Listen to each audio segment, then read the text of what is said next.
सफलता उन्हीं को मिलती है जिनकी कोशिश कभी रुकती नहीं है।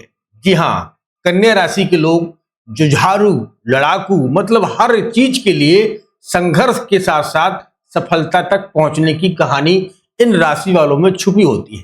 कन्या यानी कि वृगो, ये छठवीं राशि है सभी राशियों में, और इस राशि के लोग बड़े ही शांत लेकिन बुद्धिमत्ता वाले होते हैं, लंबी सोच रखने वाले होते हैं, और इनकी सोच हरदम पॉजिटिव रहती है।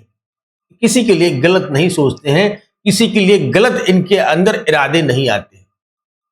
अब जानते हैं कि मई के महीने में ये ग्रहों की चाल इनके बारे में क्या कह रही है। कहां पर शनि, बुध, सूर्य, मंगल, शुक्र, गुरु और केतु और राहु की पोजीशन आपके जीवन में 1 से लेकर 30 मई तक समय आपके लिए कैसा रहने वाला है, कहां आपको काम करने की जरूरत है, और कौन सी रेमेडी, जो कार आपके रुक रुक के हो रहे हैं उसके लिए कौन सी रेमेडी करने की अति जरूरत है। अगर आप इन रेमेडियों को करते हैं तो निश्चित तौर से वो जो काम आपके रुक रहे हैं उनमें भी गति आ जाएगी।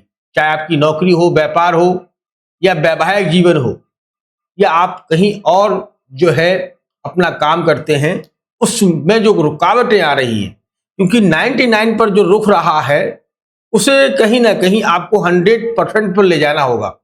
कई बार आपके कार्य रुक जाते हैं, लगता है कि ये कल हो जाएगा, 2 दिन बाद हो जाएगा, लेकिन अभी हो नहीं रहा है। वही मई के महीने में आपको ग्रह एक शुभ संकेत देने जा रहे हैं। वह शुभ संकेत है कि कार्यों में बहुत अच्छे रिजल्ट प्राप्त होने वाले हैं। तो आइए दोस्तों जानते हैं शनि, बुध, सूर्य के बारे में, और साथ में जानेंगे राहु और केतु के बारे में। इससे पहले मैं अपना इंट्रोडक्शन दे दूं। मैं हूं पंडित आर के पाठक और आप देख रहे हैं अपना ही यूट्यूब चैनल आलस बेल राशिफल। दोस्तों शुरुआत करते हैं।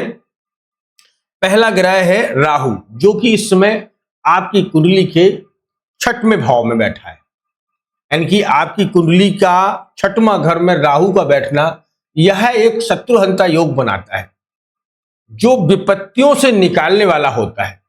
चाहे आपके 1 लाख शत्रु क्यों ना हो, हर जगह आपके शत्रु क्यों ना खड़े हो, राहु वहां से आपको निकालेगा। मई के महीने में ये आपको 2 चीजों में बहुत जबरदस्त तरीके से लाभ देगा। एक तो अगर कोई फाइनेंस अबे आपकी प्रॉब्लम चल रही है, उस फाइनेंस की प्रॉब्लम को सुधारता हुआ दिखाई दे रहा है, धन के आवक को बनाता हुआ दिखाई दे रहा है। कि 6वें घर का राहु कभी कभी ना जुआ, सट्टा, लॉटरी, शेयर मार्केट से अचानक धन लाभ के भी योग बनाता है, क्योंकि राहु 6वें में बैठने का मतलब हो गया कि 6वां घर यह राहु का पक्का घर है, क्योंकि यह देखा जाए तो बुध से भी यहां कनेक्शन होता है, जो कि आपकी राशि का स्वामी भी है। तो 1, 2, 3, 4 और 5 यानी कि सीधा आपके 10वें में बना रहा है इसकी दृष्टि, पहली दृष्टि। तो 10वें का मतलब हो गया आपका बिजनेस हो, व्यापार हो, या कोई ऐसा कार्य है जो आप लोगों के सामने नया नया प्रारंभ करना चाहते हैं। अभी आप शुरुआत करना चाहते थे, सोच रहे थे, विचार कर रहे थे, तो उसकी शुरुआत आप मई के महीने में निश्चित तौर से शुरुआत कर सकते हैं। यहां आपको लाभ के संकेत ये देता हुआ दिखाई दे रहा है। अब हम बात कर लेते हैं शनि और बुध की।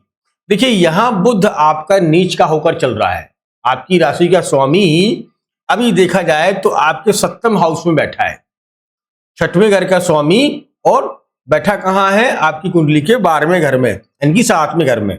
यहां पत्नी का होता है, पार्टनर का होता है, व्यापार का होता है।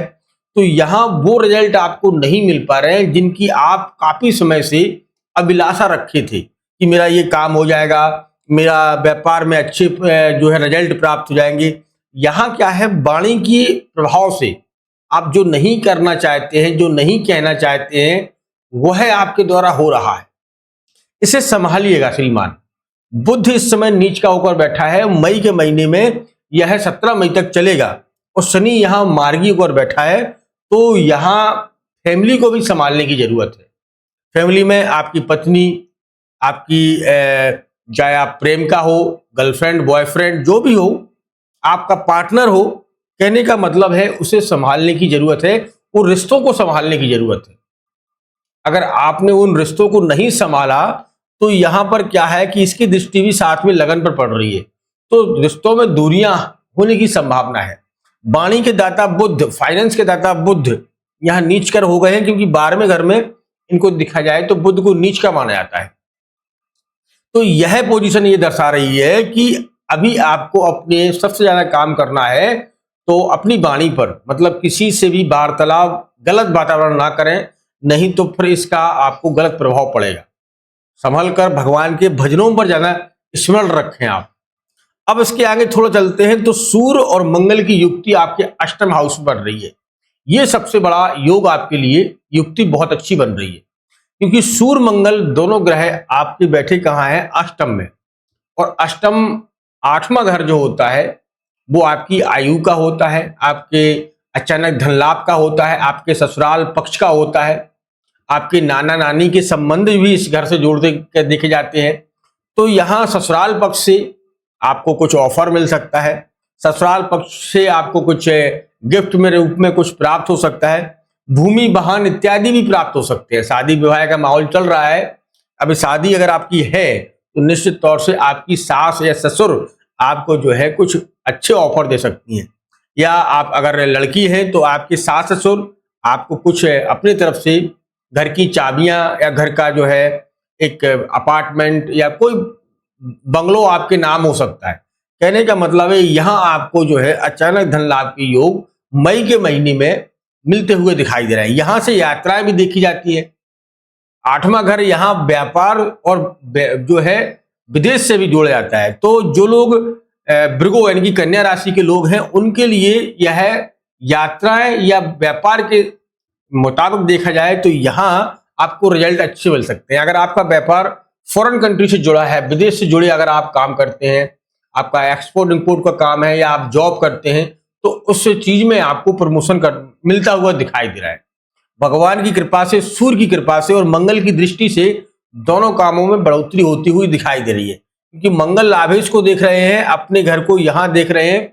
तो आय के स्रोत भी, अगर आप कोई जैसे एयरफोर्स में है या आप नेवी डिपार्टमेंट में है, तो जहां आपका विदेश से कनेक्शन बनता है या इनकम टैक्स में है, तो यहां आपको उसके लाभ मिलते हुए दिखाई दे रहे हैं। नौकरी और की बात करें तो जो युवा साथी अभी कोई प्रमोशन चाहते हैं या जॉब की तैयारी कर रहे हैं, तो मुझे लग रहा है कि 90% या 95% आपको यहाँ सफलता मिलती हुई दिखाई दे रही है। सूर्य मंगल की युक्ति, क्योंकि मंगल अपने स्वराशि बैठे हैं, साथ में सूर्य की यहाँ युक्ति बनेगी 15 मई तक, और 15 मई के बाद फिर शुक्र जाएंगे आपके भाग्य में, और शुक्र के साथ में सूर्य पहुंच जाएंगे। तो यह दोनों ग्रहों की युक्ति मिलकर शुक्र यहाँ आपको 9th हाउस में जाने का मतलब हो गया आपका वैवाहिक जीवन में बड़ी एक सुंदरता आ सकती है, या अगर आप किसी से प्रेम करते हैं, लव लाइफ आपकी है और आप इज़हार करना चाहते हैं अपने प्यार का सभी के सामने, तो जी हाँ, शुक्र आपको पावर देता हुआ दिखाई दे रहा है। आप दोनों के संबंधों में बड़ी निकटता आती हुई दिखाई दे रही है। घर में कोई नन्ना मुन्ना मेहमान आ सकता है, जो तीसरा व्यक्ति हो सकता है, जो आपके घर में खुशियां ला सकता है, वो शुक्र यहाँ आपको प्राप्त करवाता हुआ दिखाई दे रहा है। शुक्र की पोजीशन, सूर्य मंगल की पोजीशन, यह योग आपके लिए, त्रियग योग आपके लिए बहुत जबरदस्त बनने वाला है, क्योंकि धन का स्वामी अपने धन भाव को देख रहा है, जो है सूर्य अपने ही घर को देखता हुआ दिखाई दे रहा है, मंगल की दृष्टि भी बहुत अच्छी बन रही है। तो कहने का मतलब है कि यह समय आपके लिए एक उन्नति बना रहेगा, आपकी हर एक जो है कार्य को पूरा करवाता हुआ दिखाई देगा, और आपके एक नई योजनाएं आपको बनाता हुआ दिखाई देगा।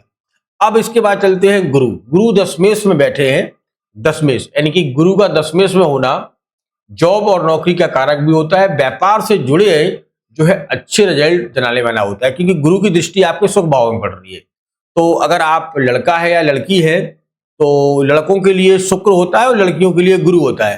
तो अगर लड़कियों की कुंडलियों में अगर आपकी है वृश्चिक राशि है, तो यहाँ आपके संबंध मतलब मई के महीने में या जून के महीने में यहाँ ये दिखाई दे रहा है कि वैवाहिक जीवन को में आप किसी जो है पवित्र बंधन में, विवाह जैसे पवित्र बंधन में बंधने की उम्मीद बहुत ज्यादा है, क्योंकि गुरु की दृष्टि आपके सुख भाव पर पड़ रही है। तो कहने का मतलब है कि सुख भाव में गुरु की दृष्टि बनने से यहाँ गुरु अपने उच्च स्थान पर पहुंच जाते हैं। गुरु भाग्य ही है गुरु धर्म है, गुरु ज्ञान है। और गुरु की दृष्टि बनने से आपके शादी या जॉब, जो महिलाएं हैं उनके जॉब की, या घर में कोई नया मेहमान आने की संपूर्णता जो है इस समय को जो है गुरु बृहस्पति आपको देते हुए दिखाई दे रहे हैं। अब देख लें केतु की, तो केतु आपके 12वें भाव में बैठे हैं, राहु की दृष्टि केतु पर है और केतु की दृष्टि राहु पर है। तो कुल मिलाकर इस समय आप भक्ति, ज्ञान में और वैराग्य जीवन आपको थोड़ा बहुत पसंद आ रहा है। भक्ति में आप लीन हो रहे हैं, ध्यान लगा रहे हैं, ईश्वर के बारे में समझ रहे हैं, जान रहे हैं, ये बहुत अच्छी बात है। आप इसका एक डेली रूटीन करते रहिएगा, थोड़ा ध्यान लगाइएगा, योगा करिएगा। तो इससे आपको क्या है, केतु मघा नक्षत्र में आने से आपको बहुत पावर देगा। और केतु ही मघा नक्षत्र में आपके पितरों से जुड़े, आपको सपने के माध्यम से कुछ दिखाई दे या समझ में आ रहा है कि कोई आसपास कोई ऐसी जगह है जहां मुझे जाना चाहिए, या जो है सपने के माध्यम में कोई धन या पुरानी कोई हवेली दिखाई दे रही है, वहां आपको जाने का मन है, तो आप जाइएगा, वहां आपको कुछ प्राप्त होने वाला है। दोस्तों, ये जो है आपके ग्रहों की दृष्टि है। इस समय आपको क्या करना चाहिए कन्या यानी कि भृगु राशि वालों के लिए? सबसे बड़ी बात क्या है कि गुरु बृहस्पति, गुरुवार के दिन का व्रत रखिएगा, गुरु बृहस्पति की आप पूजा अर्चना करिएगा। इससे बहुत अच्छे आपको लाभ मिलेंगे, क्योंकि गुरु, अगर शादी में कोई परेशानी है, अगर आपकी नौकरी या व्यापार में परेशानी है, तो गुरुवार के दिन जो है गुरु बृहस्पति का व्रत रखिएगा। और घर में आप एक तुलसी का पौधा अवश्य लगाइएगा अपने हाथों के द्वारा, और उस पर एक घी का दीपक प्रतिदिन जलाइएगा।